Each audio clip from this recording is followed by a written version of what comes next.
Bismillahirrahmanirrahim. Assalamualaikum warahmatullahi wabarakatuh dan selamat sejahtera.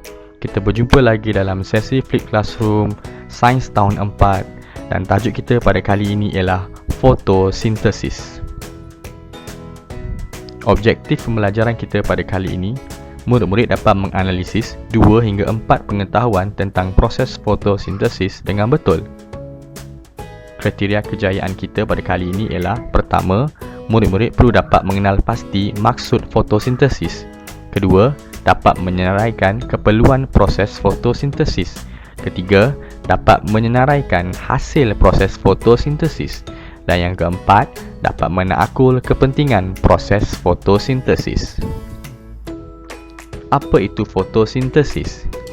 Fotosintesis ialah proses di mana tumbuhan membuat makanannya sendiri.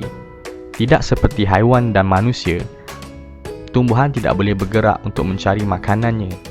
Maka, tumbuhan menjalankan proses fotosintesis untuk membuat makanannya sendiri.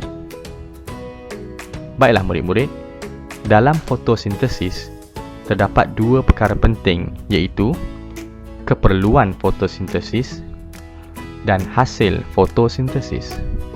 Apakah keperluan fotosintesis? Terdapat beberapa keperluan fotosintesis yang diperlukan oleh tumbuhan untuk menjalankan proses ini.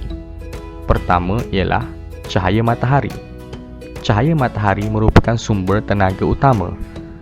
Cahaya matahari diperlukan untuk menjalankan proses fotosintesis ini. Kedua ialah klorofil. Klorofil ialah bahagian berwarna hijau pada tumbuhan. Klorofil menyerap cahaya matahari untuk menjalankan proses fotosintesis.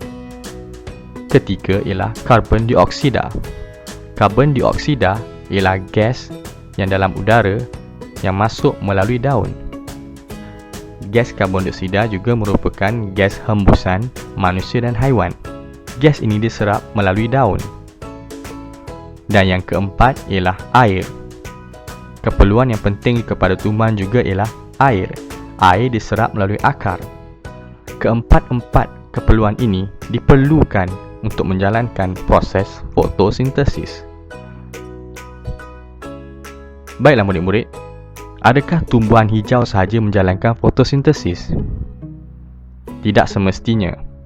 Fotosintesis juga boleh dijalankan oleh tumbuhan-tumbuhan lain yang tidak berwarna hijau, sekiranya tumbuhan tersebut mempunyai klorofil.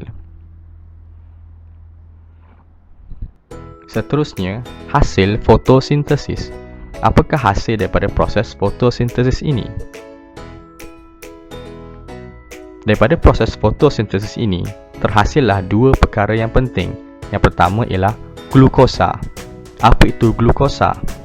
Glukosa ialah sejenis bahan yang tersimpan dalam bentuk kanji yang terhasil daripada tumbuhan. Glukosa ini boleh jadi dalam bentuk yang pelbagai.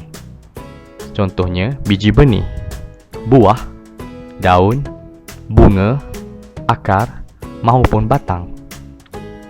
Maka, buah-buah yang terhasil itu sebenarnya adalah hasil fotosintesis. Selain daripada itu, hasil yang kedua ialah oksigen. Oksigen ialah gas yang dibebaskan melalui daun ke udara. Dan gas ini disedut oleh haiwan dan manusia. Baiklah, ini adalah 2 hasil fotosintesis apabila fotosintesis dijalankan oleh tumbuhan. Dapatlah dibuat kesimpulan di sini bahawa proses fotosintesis ini adalah proses seperti berikut. Karbon dioksida tambah air menghasilkan glukosa tambah oksigen dengan kehadiran cahaya matahari dan klorofil. Proses ini murid-murid perlulah faham dan ingat.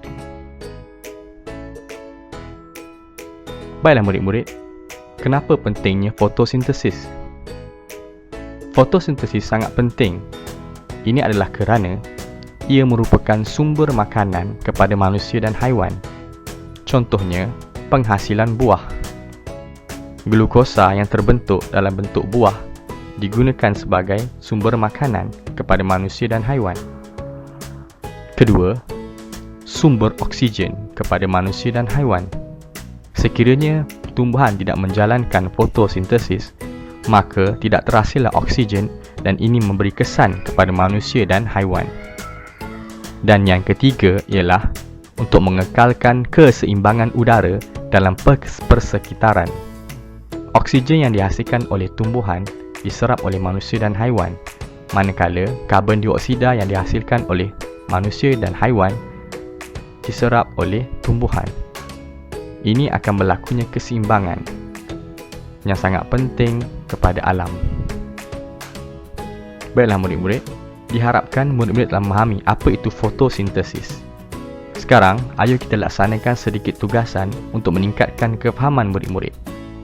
Cuba murid-murid jawab soalan 4, 5 dan 6. Soalan ini boleh didapati dalam buku teks Sains tahun 4, muka surat 86.